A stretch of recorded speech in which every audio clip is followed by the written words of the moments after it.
Dr. Arun Majumdar, keluarga besar Stanford University, hadirin sekalian, hello, good afternoon everyone. Go Cardinal.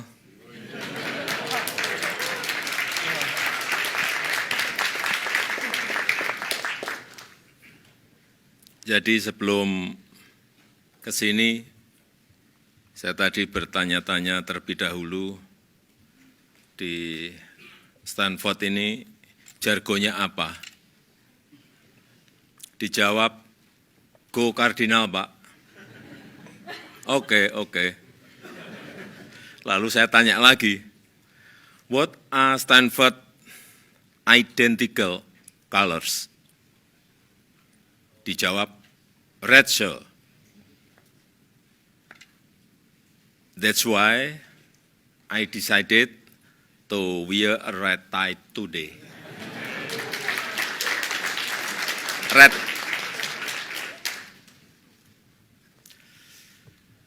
Do I look like a member of Stanford family now?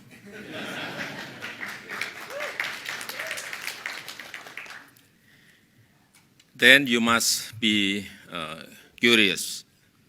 Is that important?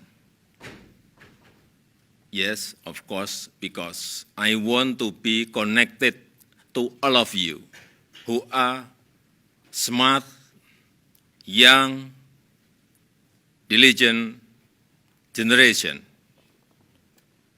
Applause for Stanford University.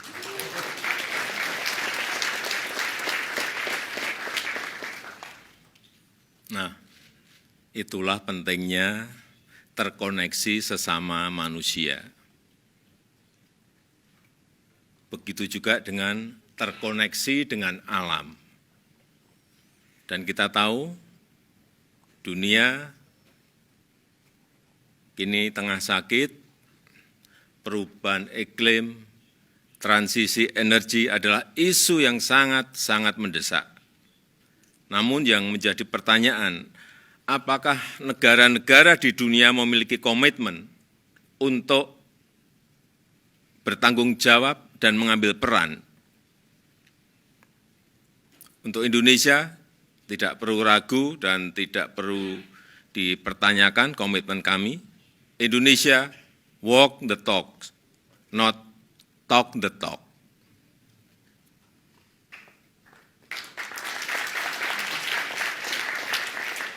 Indonesia telah menurunkan emisi 91,5 juta ton, dan di tahun 2022, supaya Bapak Ibu tahu, laju deforestasi bisa ditekan sampai 104.000 hektar. Kemudian kawasan hutan juga direhabilitasi seluas 77.000 hektar. Hutan bakau direstorasi seluas 34.000 hektar. Hanya dalam waktu 1 tahun.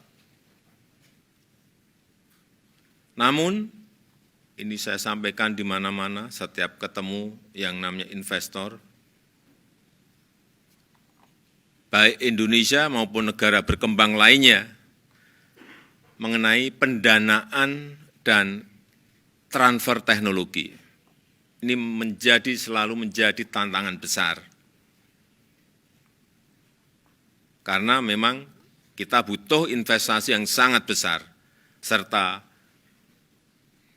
transfer teknologi dan kolaborasi. Inilah yang menjadi tantangan dan sering menyulitkan negara-negara berkembang. Karena itu Indonesia ingin memastikan bahwa transisi energi juga menghasilkan energi yang bisa terjangkau oleh rakyat, bisa terjangkau oleh masyarakat.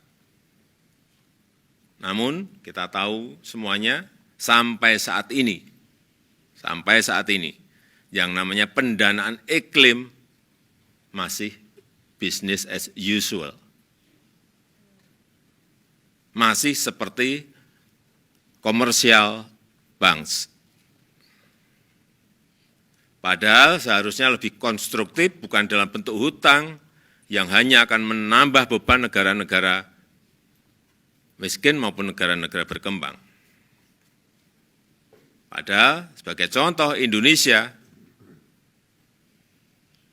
tadi saya mungkin belum menyampaikan yang belum tahu Indonesia. Indonesia itu memiliki 17.000 pulau, memiliki penduduk hampir 300 juta, memiliki 714 suku yang berbeda-beda tradisi dan budayanya, dan memiliki lebih dari 1.300 bahasa daerah. Dan Indonesia memiliki potensi energi hijau yang sangat besar, yang bisa dimanfaatkan untuk kelestarian bumi. Potensinya mencapai 3.600 gigawatt dari energi matahari, air dari sungai, karena kita memiliki 4.400 sungai, kemudian angin, kemudian geotermal, ombak, dan energi bio. Minggu lalu sebelum terbang ke Amerika Serikat, saya terbang ke provinsi di Indonesia yang namanya Jawa Barat. Ini salah satu provinsi yang terpadat di Indonesia, yang memiliki penduduk kurang lebih 48 juta jiwa. Untuk meresmikan pembangkit listrik tenaga surya terapung di waduk yang namanya Cirata. Ini terbesar di Asia Tenggara. Pembangkit listrik tenaga surya yang kita miliki baru saja kita buka dengan kapasitas 192 megawatt.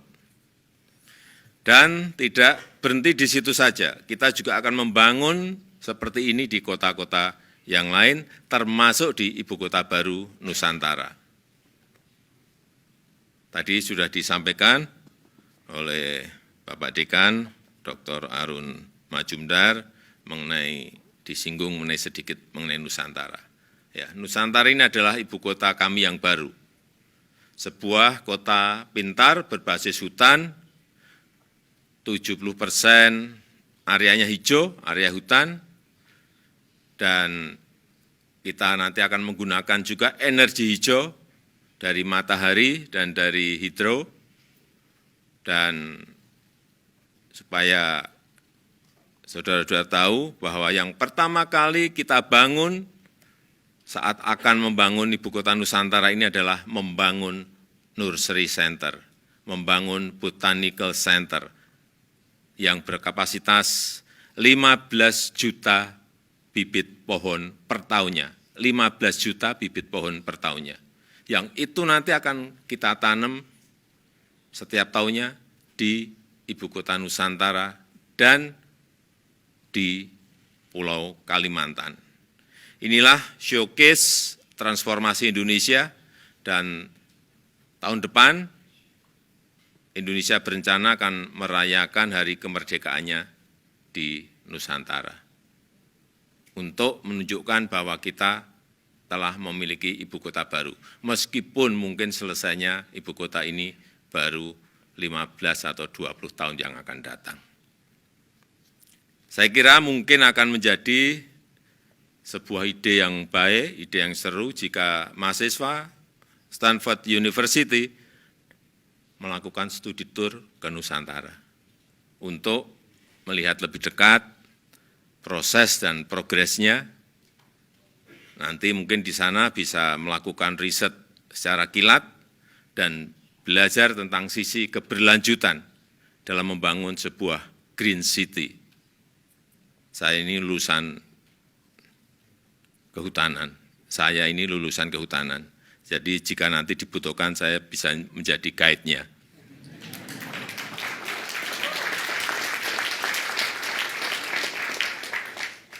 Kalau ada yang tertarik silahkan tunjuk jari. Karena saya memang sudah mendengar bahwa Stanford University akan membangun kemitraan dengan otoritas Ibu Kota Nusantara di bidang pengembangan penelitian dan inovasi yang berkelanjutan. Dan dalam menghadapi dampak perubahan iklim yang semakin mengancam saat ini, kolaborasi ini sangat penting. kolaborasi sangat penting dan langkah strategis konkret sangat dibutuhkan.